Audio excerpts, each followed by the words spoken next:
کر رہا ہے.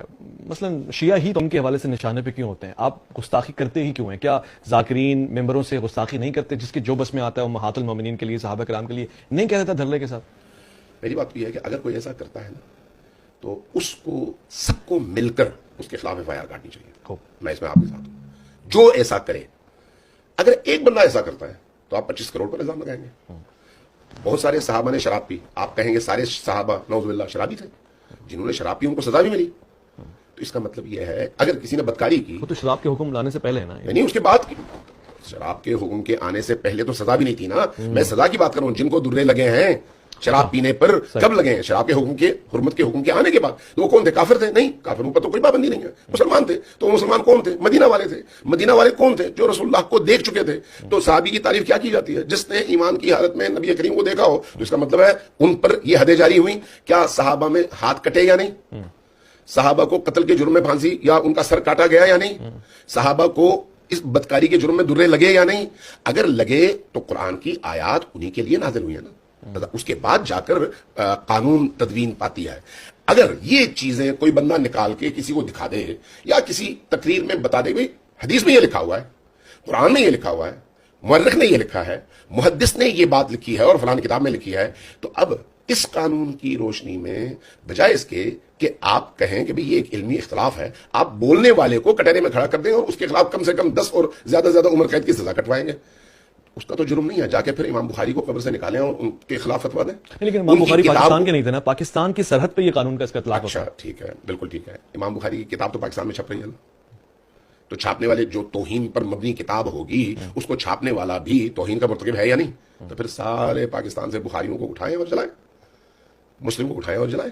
کیونکہ جتنی توہین اللہ کی، رسول اللہ کی، امہات المؤمنین کی، سابقہ انبیاء کی، صحابہ کی، اہل البیت کی، بخاری میں، مسلم میں موجود ہے. دنیا کی کسی کتاب میں نہیں ہے. کیا بات کر رہے ہیں؟ جی ذرا پڑھ کے دیکھیں آپ. یہ تو مجھے مسلمان کی کتاب ہے. اگر ایسا ہے تو مجھے کوئی ٹائم دیں، کوئی اور پروگرام رکھیں، میں ایک ایک کر کے، وہ ہزاروں ہیں، یہ درجنوں میں نہیں ہے.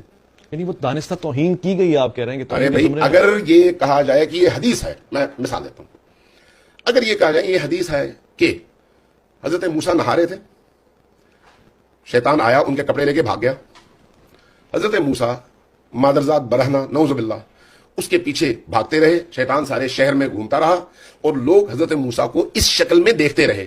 تو یہ حضرت موسیٰ کی تعریف ہے، تنقیص ہے، توہین ہے، کیا ہے؟ قابل برداشت نہیں ہے. اچھا اگر کوئی یہ کہے کہ بخاری کی حدیث ہے کہ نبی کریم اپنی زوجہ حضرت ام المومنین عائشہ کے ساتھ، اب یہ باتیں میں کیسے، مطلب میں سننا ہی نہیں چاہ رہا، میں دلی میرا بجھ رہا ہے اس کو سن. پھر بخاری کو میں اسی لیے کہہ رہا ہوں نا پابندی لگا دیں.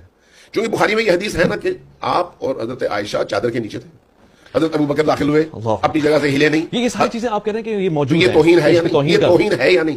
رسول اللہ کی بھی توہین ہے، حضرت ام المومنین عائشہ کی بھی توہین ہے کہ ان کے بند حجرے میں کبھی حضرت ابو بکر داخل ہوتے ہیں، کبھی حضرت عمر داخل ہوتے ہیں، کبھی حضرت عثمان داخل ہوتے ہیں، جبکہ وہ نامحرم ہے.